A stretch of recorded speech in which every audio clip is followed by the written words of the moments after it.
حضرت ارمیہ علیہ السلام کا ذکر قرآن مجید میں موجود نہیں ہے، لیکن بعض اہل علم نے انہیں بنی اسرائیل کے انبیاء کے سلسلے میں شامل کیا ہے۔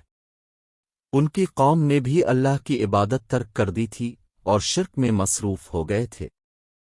حضرت ارمیہ علیہ السلام نے اپنی قوم کو صحیح راہ دکھانے کی کوشش کی، لیکن ان کی دعوتوں کو قوم نے نظر انداز کر دیا۔ پیدائش حضرت ارمیہ علیہ السلام کی پیدائش بیت لحم یا قدس شریف میں ہوئی تھی، اور وہ بنی اسرائیل کے ایک معظم قبیلے سے تھے۔ اللہ تعالیٰ نے انہیں بچپن ہی میں نبوت کا لباس پہنایا تھا تاکہ وہ لوگوں کو اللہ کی طرف رہنمائی کرے۔ دعوت و تعلیمات حضرت ارمیہ علیہ السلام نے اپنی قوم کو توحید کی دعوت دی اور انہیں شرک سے روکا۔ انہوں نے قوم کو اللہ کی عبادت کی ترغیب دی اور براہین دے کہ اللہ ہی اصل معبود ہے۔ ان کی تعلیمات میں صداقت، ایمانداری اور عدل کو اہم ترجیح دی گئی تھی۔ قوم کا رد عمل لوگوں نے حضرت ارمیہ علیہ السلام کی دعوتوں کو نظر انداز کیا اور ان کے تعلیمات کو رد کیا۔ قوم میں بھتکن اور شرک کی سوچ رائج تھی اور لوگ اللہ کی بندگی سے منحرف ہو چکے تھے۔ انتقام و عذاب حضرت ارمیہ علیہ السلام کی دعوتوں کو رد کرنے پر اللہ تعالیٰ نے قوم پر عذاب نازل فرمایا۔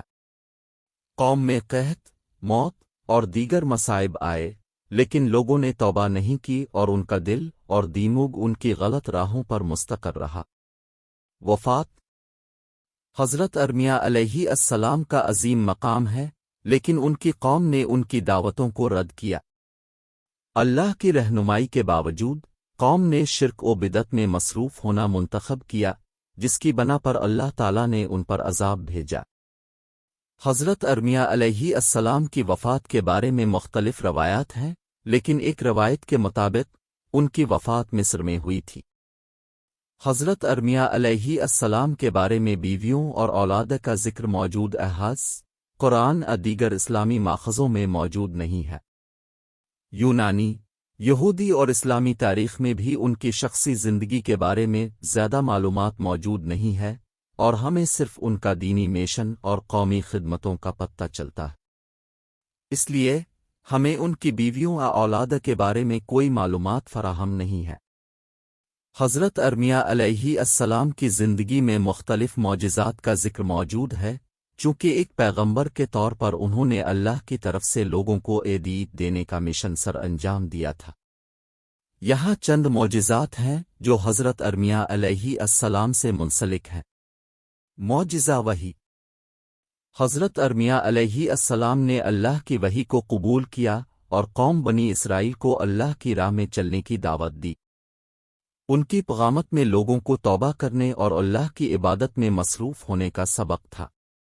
دعا کا قبول ہونا حضرت ارمیہ علیہ السلام کی دعاؤں کو اللہ تعالیٰ نے قبول کیا، اور انہوں نے اپنی قوم کے لیے بار بار دعا کی کہ وہ گمراہی سے باہر نکلیں اور راست راہ اختیار کریں۔ صبر اور استقامت حضرت ارمیہ علیہ السلام نے زندگی بھر مشکلات اور مصائب کا منہ دیکھا، مگر انہوں نے کبھی بھی اللہ کی بندگی میں کمی نہیں کی اور اپنے مشن پر استمرار رکھا۔ ان کا صبر اور استقامت ان کے معجزات میں شمار ہوتا ہے۔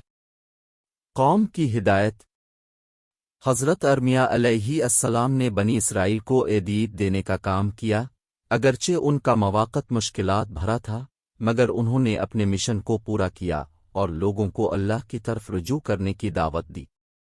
یہ چند معجزات ہیں جو حضرت ارمیہ علیہ السلام سے منسوب ہیں، مگر اصل بات یہ ہے کہ ان کا مقام، استقامت اور صداقت ہی ان کا سب سے بڑا معجزہ تھا۔